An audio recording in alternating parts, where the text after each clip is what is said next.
Welcome back to the Deep Dive. It is February 2026, and if you are listening to this, you are likely deep in the trenches of government contracting. And if you are, you know the ground isn't just shifting beneath your feet. It's practically liquefying. We are living through the rollout of the RFO, the Revolutionary FAR Overhaul. It is the acronym of the year. And honestly, revolutionary. It feels like the right word for one. Which is terrifying, by the way. Usually when the government says revolutionary, I clutch my wallet and, hide my compliance officer. But seriously, everyone I talk to is freaking out. We've had updates to the federal acquisition regulation before. We've had interim rules, executive orders. This feels different. Why is everyone treating this like the apocalypse? Because it's not just an update, it's a dilution. For 40 years, basically since the dawn of modern procurement, the FIR has been this massive, bloated encyclopedia. Right. It didn't just tell you the law, it told you how to tie your shoes, how to write an email, how to file your paperwork. It was a security blanket.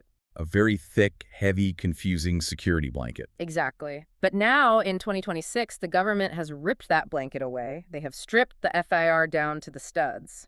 The stated goal is speed and mission success. Okay, and I'm going to stop you right there. Right. Because cutting red tape is the oldest cliche in the book. It is. Every administration says it. But the sources we've been reading for this dive suggest that by removing the red tape, they've actually built a trap. It's not so much a trap as it is a test, a sink or swim test. So let's break this down. What does this stripped down 4R actually look like? So here's the core shift. The FI is now strictly for statutory requirements. If Congress didn't pass a law requiring it, it is gone from the FA. Gone. So all those best practices and, buying strategies that contracting officers used to rely on. Well, not gone, but moved. They've been shoved into this new thing called the SAG, the Strategic Acquisition Guidance. Oh. And this is where the confusion starts. The FR is mandatory law. The SAG is guidance. Guidance. That is the scariest word in government. Because guidance means it's up to interpretation. Precisely. And that brings us to the first major headache of the RFO. I call it the vacuum of discretion. This is what I wanted to get into. In the old days, way back in, 2025, if I was a contractor, I could point to a specific FRR clause. Yep. It spelled out exactly how a procurement strategy should work. It was a checklist. I did A, B, and C. If I did those, I was compliant. Right. It was rigid, but it was safe. You had a shield. Look, Mr. Contracting Officer, I followed the instructions in FRR part, whatever. But now those instructions are in the SAG. So what happens if I follow a strategy that used to be in the FAR, but the contracting officer decides they want to do something else because the SAG allows for innovation? That is exactly the scenario playing out right now. The contracting officers, the SCIROs, have been unleashed. They have significantly more power to determine what constitutes best value because they aren't bound by those rigid procedural checklists anymore. So the guardrails are off. The guardrails are off. And for a contractor, this is a nightmare of ambiguity. You can't just say, I checked the boxes. You have to prove that your solution is the best value based on the CIO's interpretation of the mission. Which is subjective. Highly subjective. And how do you combat subjectivity? Yeah.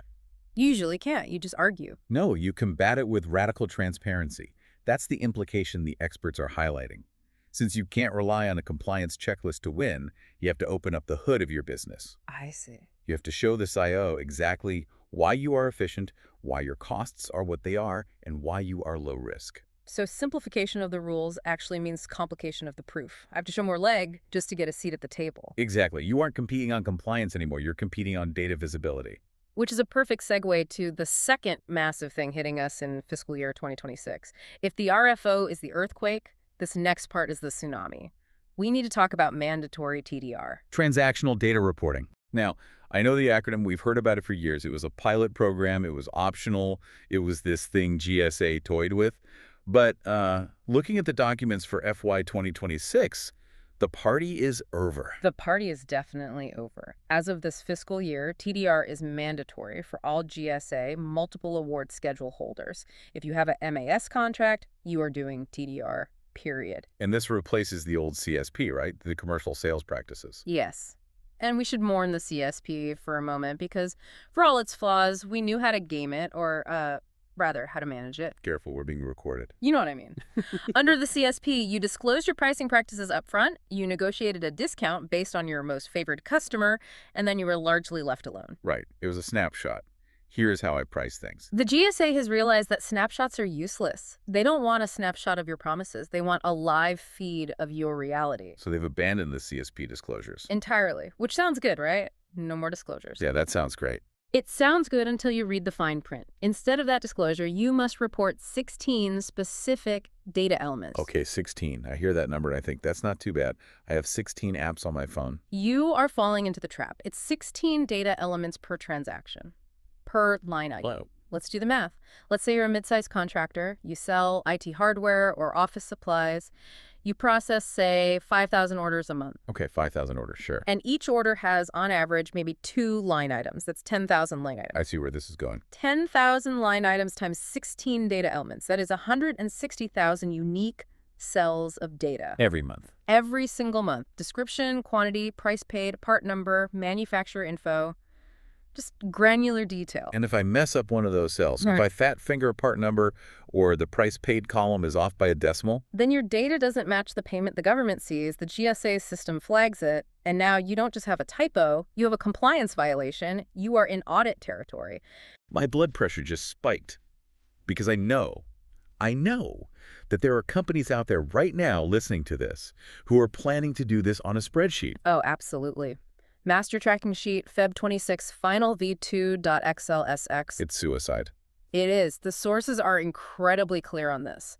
The tech gap is now a survival gap. Manual entry is dead. If you're trying to type 160,000 data points by hand or even copy-pasting them, you will fail. The error rate will kill your contract. But why? I have to ask the why here. Why is the government inflicting this on us? Is it just to be cruel? No, it's about market power. The government is trying to become Amazon. They want real-time market intelligence. They want to know what everyone is paying for everything live. Correct. By ingesting this massive amount of data from every single contractor, they can build a perfect pricing model. They can look at your invoice and say, wait, why did you charge $500 for this laptop? We see 3 other vendors sold it yesterday for $480. So they are crowdsourcing their own price enforcement. And they are using your data to do it. Wow. Okay, so we have the RFO removing our safety net, giving COs unlimited discretion.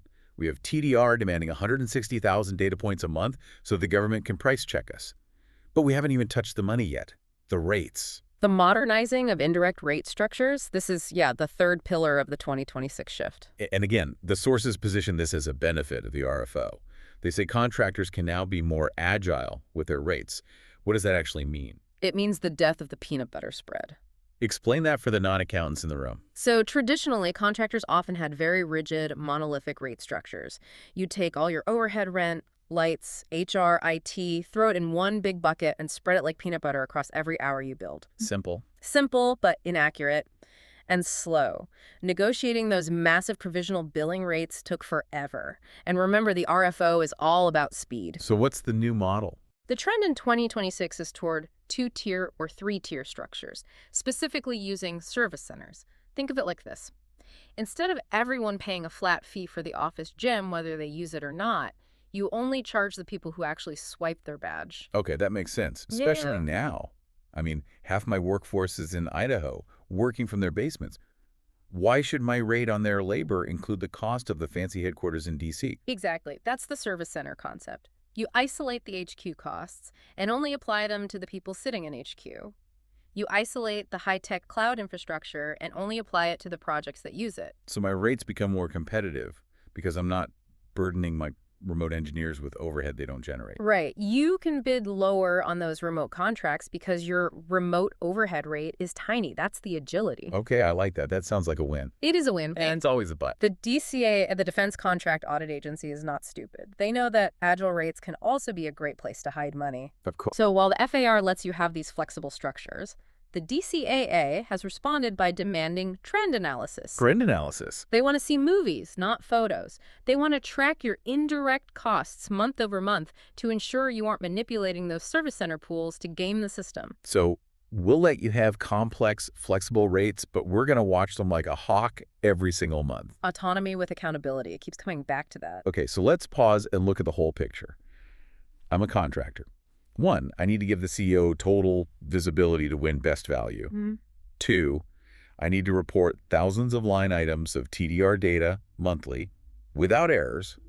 And 3, I need to run a complex multi-tier rate structure, and perform trend analysis before the DCAA knocks on my door. Yep. If I'm doing this manually or even with generic accounting software, I'm cooked. You are absolutely cooked. You cannot do this with QuickBooks and a smile. The administrative burden alone would eat your entire profit margin. So what is the answer? The research for this episode pointed us toward a specific type of solution ERP integration.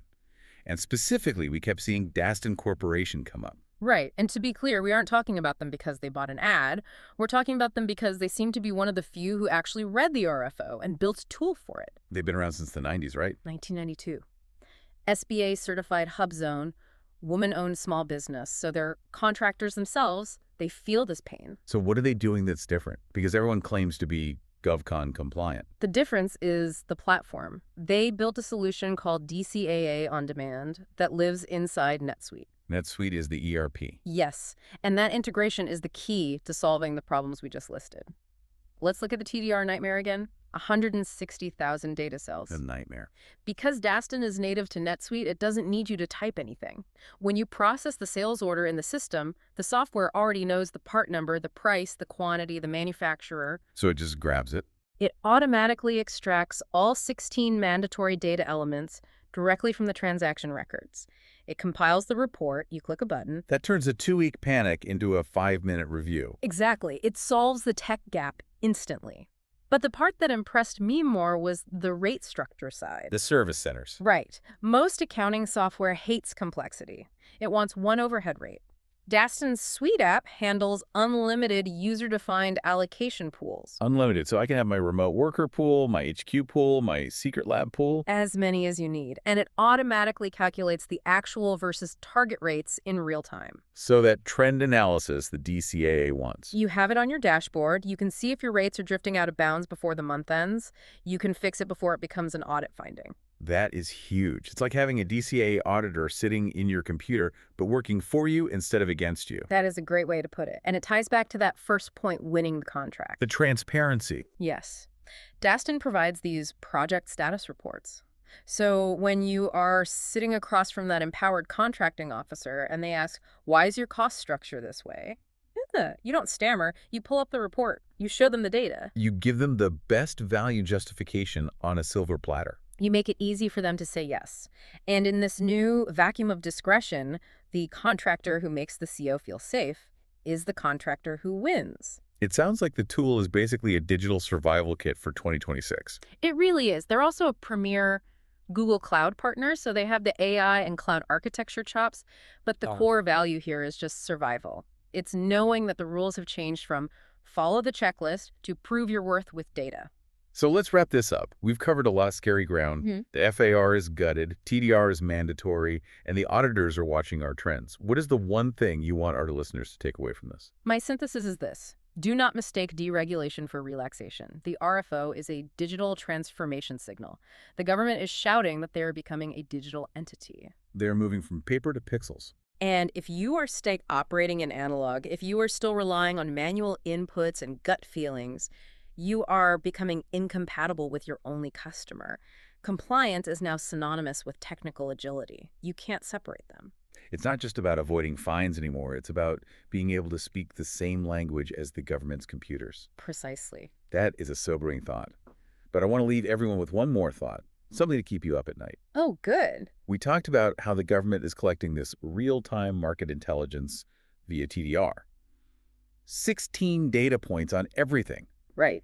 If they have all that data, and if the best value determination is based on that data, how long until the human contracting officer is removed from the loop entirely? That is the provocative question. Are we seeing the end of the traditional contractor relationship? Are we moving toward a future where an algorithm analyzes your 16 data elements, compares them to the market average, and awards the contract to you or your competitor in milliseconds? If the data is structured and accurate, an AI could make that decision faster and arguably better than a human. So we might not be government contractors much longer. We might just be data partners feeding an algorithm. And in that world, the company with the best data integration wins. On that happy, slightly dystopian note, thank you for listening to this deep dive into the 2026 RFO.